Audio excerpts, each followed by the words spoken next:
Listen, a couple of things we want to talk about here. The Walk and Woof is coming up this weekend, and tomorrow is World Rabies Day. Joining me is Dr. Katie Clow, who belongs to Veterinarians Without Borders. Welcome. Good to have you here. First of all, World Rabies Day is tomorrow. Yes. What's that all about? So World Rabies Day started 5 years ago, and it was started to raise awareness of the impact that rabies has on human and animal health around the world.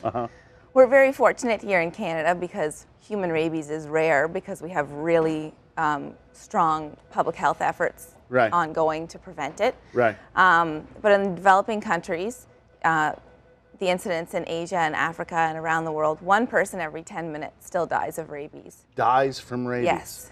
No kidding. So if you get the disease, it is fatal, but it's 100% preventable if you get prompt medical care. Right. So, and we don't have a big issue with rabies amongst our pet population here in this part of the world, do we? No, because we've been extraordinarily successful with our vaccination programs. Yeah, and most dogs have been vaccinated for rabies and all that sort of thing.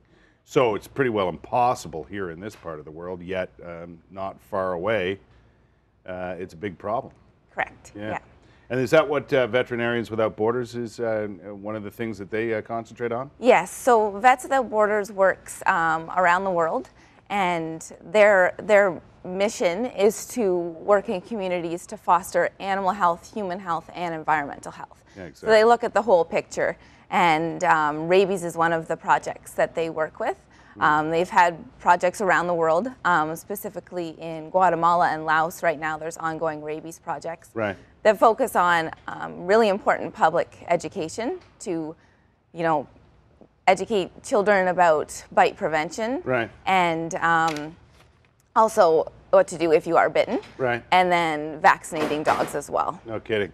I mean, I say we don't have a big problem with it here, but we're certainly not isolated from it all if something could happen, right? Exactly. Something could happen. To raise awareness and raise some funds for World Rabies Day initiatives, you've got the Walk and Woof coming up on the 28th, right, this weekend? The 30th, actually. Oh, yes. It's the 30th? World Rabies Day is the 28th, Right, yes. on Sunday at 10 a.m., and it's happening at Bruce Pit. An excellent place to have it. Yes. Yeah, so people can show up there. You brought along the red handkerchief. Yes. So that people can put around their dogs, So all dogs will get a free bandana, and this is part of the Vets Without Borders Red Bandana campaign. Right. And we'll also be having a photo contest at the event with dogs for the bandana campaign. Right. And it's going to be a really fun event. If you don't have a dog, you're still welcome to come. That's right. $10 is all registration costs. It's going to start about 9:30. There's going to be all kinds of entertainment and fun and good times and some refreshments as well. Right? Yes. And it's a beautiful way to spend a Sunday morning at Bruce Pit with your doggies. Exactly. Yeah. And Ottawa Public Health will also be there with a booth providing some important public health education on bite prevention and other animal diseases. So. Yeah. It's funny, eh? You would never think that it was a huge problem in other parts of the world when, in fact, that is unbelievable when you think of the numbers. But we can make a difference. Yeah, exactly. You can help out Sunday morning. Registration at 9:30, as mentioned. The walk is at 10 o'clock.